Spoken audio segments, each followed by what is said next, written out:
President Biden's nominee for CIA director is calling Beijing an authoritarian adversary. He says countering the Chinese Communist Party's predatory leadership is key to U.S. national security. The U.S. wants a seat at the UN Human Rights Council, even though it hosts some of the world's biggest human rights abusers, like China and Russia.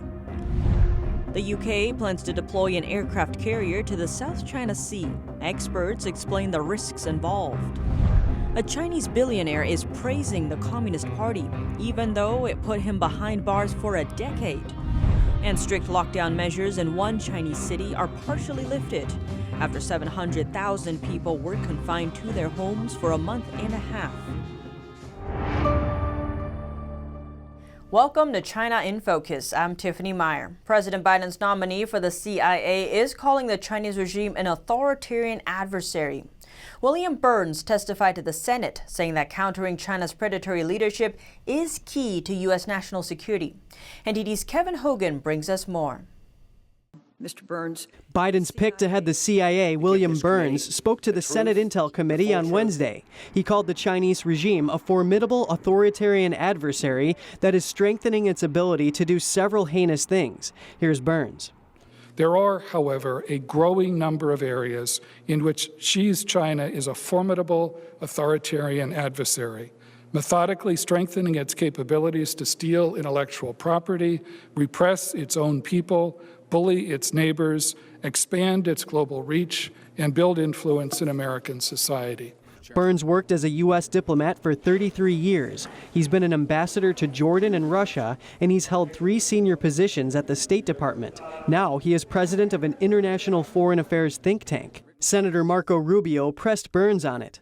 This group that you partner with, the China-United States Exchange Foundation, a congressionally appointed commission in August of 2018 said that they showed a clear intent to influence policy towards China in the United States. So given your stated concerns about Chinese soft power influence efforts, why, while you were at the helm, did Carnegie Endowment for International Peace establish a relationship with and accept funding from this group, this China-United States Exchange Foundation? Here's how Burns, whom the Senate's already confirmed for various roles 5 times now, responded.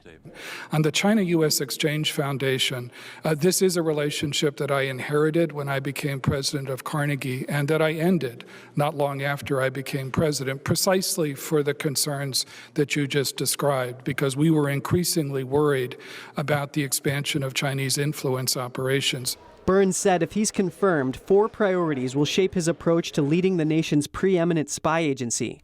Those are China, technology, people, and partnerships.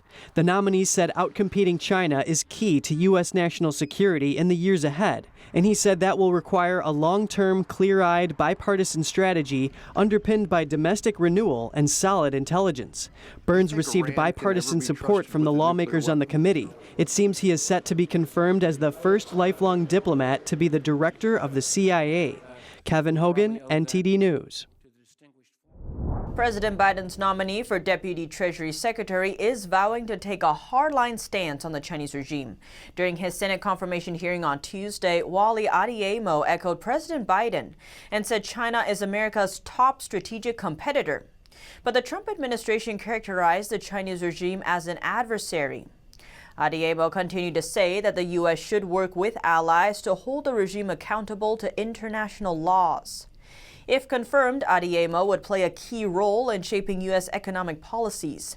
They include sanctions on foreign governments. He sees sanctions as an important policy tool, saying that the Treasury Department's sanctioning tools, quote, must play a role in responding to authoritarian governments and combat, quote, unfair economic practices in China and elsewhere. Treasury Secretary Janet Yellen has asked Adeyemo to do a complete review of U.S. sanctions if he gets confirmed. Last year, under the Trump administration, the Treasury Department introduced a host of sanctions, including a ban on U.S. investments in Chinese military-linked companies. Adeyemo previously served as a top national security and economic advisor under President Obama and held senior positions at the Treasury Department. President Biden says the U.S. will work with Canada to get 2 Michaels free from China. Canadian citizens Michael Spavor and Michael Kovrig were arbitrarily detained by Chinese authorities in late 2018 and later charged with spying. They were taken in following Canada's arrest of Meng Wanzhou, CFO of Chinese telecom company Huawei. Canadian authorities did so on a U.S. extradition warrant. Detaining the two Michaels is widely considered China's retaliation against Canada for its high-profile arrest. In a virtual talk with Canadian Prime Minister Justin Trudeau on Tuesday, Biden said, quote, "Human beings are not bartering chips," adding Canada and the United States will stand together against the abuse of universal rights and democratic freedoms. Biden offered no hints about how the White House might help secure their release. President Biden's characterization of Communist China as a key competitor is being echoed in the Senate. That's as a new bill is seeking to inject $100 billion for research in key high-tech areas in the U.S. The aim is to outcompete China. Senate Majority Leader Chuck Schumer said on Tuesday he has directed lawmakers to work on a bill investing in areas like AI, 5G, quantum computing, biomedical research, and data storage. He says this bill will also focus on ensuring a healthy semiconductor supply chain in the U.S., adding that, quote, "We can't let China get ahead of us in chip production." Schumer then says that the bill will, quote, "protect America's long-term economic and national security." The $100 billion will be injected into key tech sections over a span of 5 years. A bipartisan group of senators will revive a bill this week aimed at countering Chinese censorship in the U.S. They say the CCP coerces U.S. companies into taking pro-Beijing stances. Democrat Senator Jeff Merkley is leading the effort. He says, quote, "We must monitor and address the impacts of China's censorship and intimidation of Americans and our companies, so we can create a strategy to safeguard this bedrock of freedom and hold those accountable who suppress and destroy it." The bill is co-sponsored by Republican Senators Marco Rubio and John Cornyn, as well as Democratic Senator Elizabeth Warren. A similar bill was introduced in 2019, but it was eventually stalled. A Democrat aide close to the process says the initiative is designed to support U.S. companies facing pressure from the CCP. Former Attorney General William Barr said last year that Hollywood companies routinely cave in to pressure and censor films to appease the CCP. In 2019, NBA games were taken off the air in China. This came after a tweet from the Houston Rockets manager backing Hong Kong's pro-democracy protests. And in 2018, the CCP compelled global airlines and hotel chains to change references to Taiwan to imply that it is part of Communist China. The bill would direct the president to create a task force to monitor and address the CCP censorship or intimidation of Americans and U.S. companies. Though deeply divided on other issues, senators from both parties are finding some common ground in opposing the CCP. St. Lucia is celebrating its 42nd Independence Day. To mark the occasion, the U.S. congratulated the Caribbean island country on the milestone. In a Monday statement, U.S. Secretary of State Blinken praised the country for upholding the values of democracy and human rights. He noted that the U.S., together with Taiwan, promoted business development on the island. In response, Taiwan confirmed it is willing to work with Washington to help diplomatic allies develop. St. Lucia is one of 15 countries around the world that maintain diplomatic relations with Taiwan. The Chinese Communist Party claims Taiwan is part of mainland China and rejects Taiwan's efforts to stand on its own on the international stage. Taiwan maintains a democratic system and is formally called the Republic of China. Now we turn to Taiwan. The democratic island makes diplomatic breakthroughs. That's amid a U.S. officials meeting with her Taiwanese counterpart for the first time under the Biden administration. On the 17th, the U.S. Consul General to France, Christian Grauer, visited a Taiwan envoy to France. The two posed for a photo with a New Year couplet that reads, "Pursuing democracy and freedom." Interactions between U.S. and Taiwan diplomats often angers Beijing. That's because the Chinese regime claims Taiwan is part of mainland China.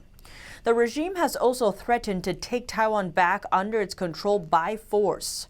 U.S.-Taiwan relations warmed under the Trump administration. In the past, the State Department had rules that limited U.S. officials' interaction with their Taiwanese counterparts. But former Secretary of State Mike Pompeo removed the regulations this January. Soon after, the U.S. ambassador to the Netherlands invited his Taiwan counterpart for a meeting, and the U.S. ambassador to Switzerland did the same. The Biden administration is seeking to get the U.S. elected to the UN Human Rights Council. That's after Trump withdrew from it in 2018. The controversial organization has hosted serious human rights abusers and allegedly shared dissidents' information with the Chinese regime. The United States will seek election to the United Nations Human Rights Council later this year. That's after the Biden administration rejoined the organization as an observer earlier this month. The Trump administration withdrew in 2018, accusing it of being hypocritical. Despite having the word human rights in its title, the organization elected to its council some of the most horrific human rights abusers, including Communist China, Russia, Cuba, Pakistan, among others. Since its founding, the council has not passed a single resolution condemning any of these regimes, but has targeted Israel with 90 condemnations. The Chinese regime has also been appointed to a panel in the council that addresses religious discrimination. That's as the regime puts millions of Uyghur Muslims into concentration camps and demolishes churches across the country. UN Human Rights Council had become a grave embarrassment to this institution, shielding egregious human rights abusers while bashing America and its many friends. Initially, Trump's UN ambassador laid out a plan and gave the council 1 year to reform, but to no avail. Regrettably, it is now clear that our call for reform was not heeded.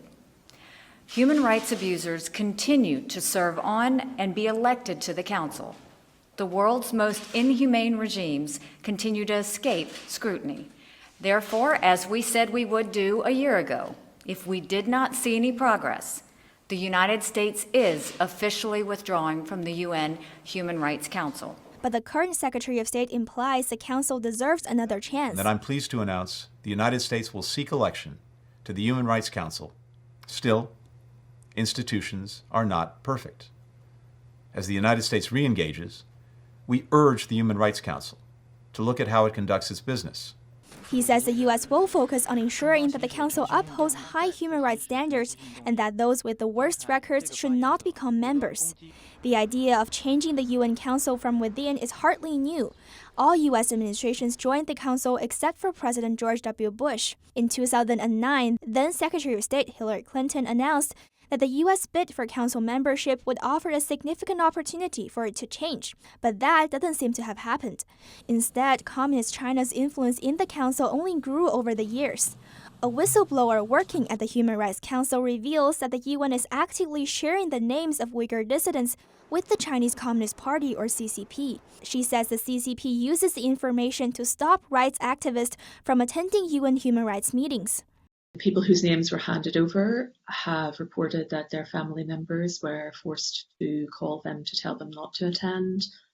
Some of their family members were arrested, arbitrarily detained, tortured, and in some cases even died in detention.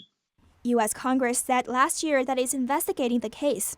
The CCP is also known for its disruptive behavior at the council. Chinese representatives would pound the table to interrupt speakers who reveal human rights abuses in China. Here in this council, China has voted for every single resolution on Islamophobia. Yet back home in China, 1 million Uyghurs arbitrarily... I request the President to make a ruling to stop the statement by the representative. I give the floor back to the Speaker now. Thank you, Mr. President. Back home in China, 1 million Uyghurs have been arbitrarily detained.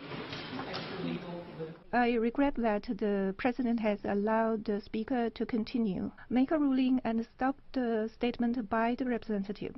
We believe that the Speaker should be allowed to continue, as you have said. Thank you. I give the floor to the Speaker. Yet back home in China, 1 million Uyghurs have been arbitrarily detained in extra-legal political re-education camps. I need to ask the Islamic Group of Nations at the OIC. In 2019, Hong Kong pro-democracy activist Denise Ho requested that the council take actions on the CCP for its suppression of Hong Kong's democracy movement. Will the United Nations convene an urgent session to protect the people of Hong Kong?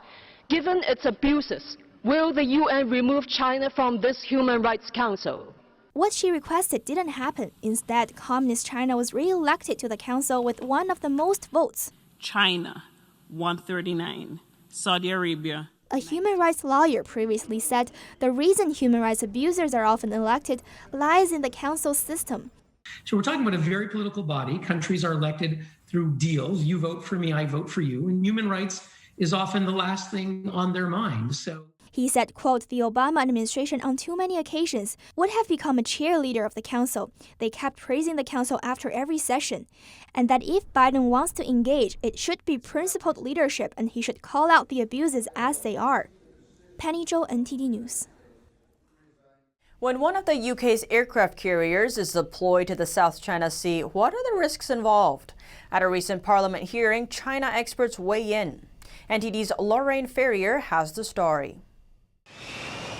Experts warn of high risks of incidents when the UK's aircraft carrier HMS Queen Elizabeth is deployed to the South China Sea.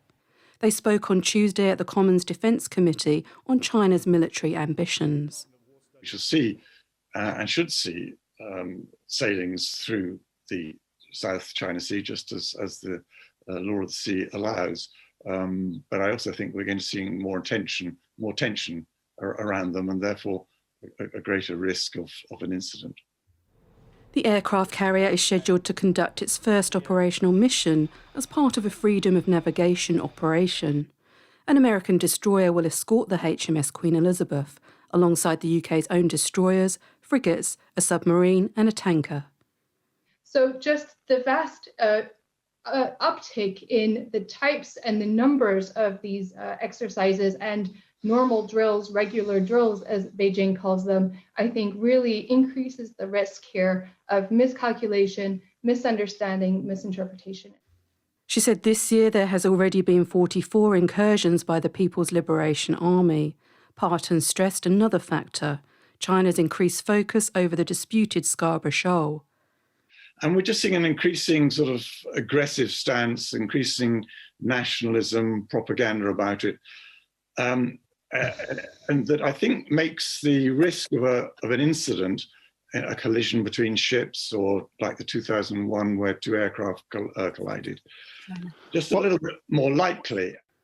The CCP last year said that, quote, China will take all necessary measures to safeguard its sovereignty, rights and interests in the South China Sea. The HMS Queen Elizabeth will set sail in May from Portsmouth. Lorraine Ferrier, NTD News. Now we turn to the UK. A recent survey finds that more British people are seeing Communist China as a threat to national security. That's an 11% increase compared to last year. Also, the majority of Britons continue to see the communist regime as a hostile global actor. On the economic side, only some 20% support the government's economic engagements with Beijing.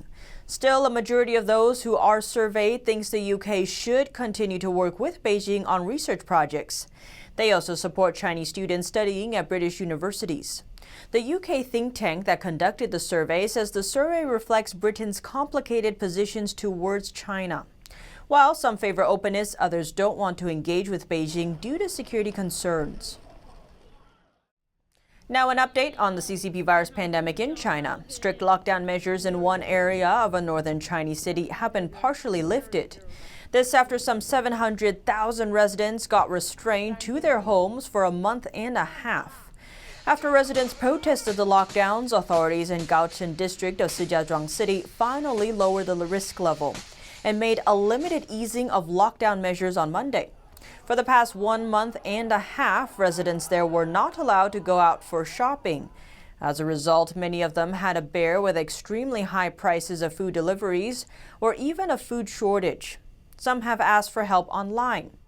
Some communities protested collectively. A woman working at the Pandemic Prevention and Control Center of the city tells Radio Free Asia not all lockdown measures are lifted because people are still not allowed to leave the city. She says during the lockdown, authorities did not offer enough help to residents to ensure they have enough food and other necessities. But banks continue to force mortgage payments and even added late fees. The lady added that the vast majority of small businesses have gone bankrupt since the pandemic began last year. Many people couldn't find a way out and committed suicide. But no one dares to collect data on it. She also explains that mass testing in the district is so frequent because of low-quality test kits, it takes many tests to detect the virus. She then reveals that the Pandemic Prevention and Control Center of the city already admitted this internally, but is keeping silent to the outside world. A neighborhood in China's Sichuan province refused to welcome back a recovered CCP virus patient. Against authorities' claims, they say she may still be infectious. More by NTD's Don Ma. Authorities sent home a CCP virus patient on Sunday, who they say has recovered and is safe to go home. But locals in her area refuse to let her reintegrate into their community. They say they don't believe authorities' claims and worry she's still infectious. One resident told us that their actions reflect a lack of confidence in authorities and often take official claims with a grain of salt. It shows that people are not trusting of the government. For example, this vaccine, how effective is it really? In fact, we know that it is not certified or approved by international medical institutions. He went on to say that this distrust reveals a deeper problem in Chinese society. It is a morbid society. People's thinking is warped. There are no channels to complain to. This local incident is just the tip of the iceberg. Some residents pointed out that their worries aren't without merit. If the patient is still infectious, the virus could spread throughout the whole community. The patient later went back to her hometown in the county after residents persisted. Don Ma, NTD News. Imagine you just spent 10 years in jail. You probably wouldn't be too fond of those who put you behind bars. But for one Chinese billionaire, the opposite seems to be true. NTD's Pecky Zhou has the story. Former Chinese billionaire Huang Guangyu is a free man after serving a 10-year sentence. He's the founder of appliance seller Gome and says he's determined to turn the company's fate around after 4 years of losses. The company was once China's second-largest electronics and appliance retailer. After Huang got out of jail, Gome published his first speech on Chinese social media platform WeChat. Many expressed surprise to hear Huang singing the praises of the Communist Party after the regime jailed him for about a decade. Huang isn't the only entrepreneur being targeted in China. Entrepreneur Wang Weichun publicly criticized Beijing last year. In retaliation, the regime threatened her family members and froze her company's assets. She shed some light on what might be driving Huang to voice support for the Communist Party. What the media reported isn't what Huang really thinks. To better understand him, we must not take what he says at face value. He has to say that to survive and to prosper in China. As the chairman of Gome, Huang became China's wealthiest man over 10 years ago. He was 35 at the time, setting a record for being the youngest man in the country to attain the title. He was later arrested and convicted for what authorities called illegal business operations, insider trading, and bribery. Running a business in China is risky. The regime takes advantage of the private sector to increase tax revenue. It's incredible that Huang hasn't given up after spending years in jail. Huang was somewhat lucky compared to other Chinese billionaires whose companies were taken over by Chinese authorities after they went to prison. Huang's wife ran the company in his absence. The couple bought a $41 million mansion in New York City while he was in prison. The Epoch Times says Huang's sentencing was a result of political infighting within the Communist Party, citing sources from a Chinese state council. He was well connected among high-ranking party officials. Reporting by Becky Zhou, NTD News. And that's all for today's China in Focus. Thanks for watching and see you tomorrow. Don't let YouTube decide what information you get. That's your choice. YouTube is deleting our videos and cuts you off from a source of honest reporting. Make sure you don't lose access to NTD's news content and take a quick moment to subscribe to our newsletter so no matter what happens here, you'll keep your access to a trustworthy news source.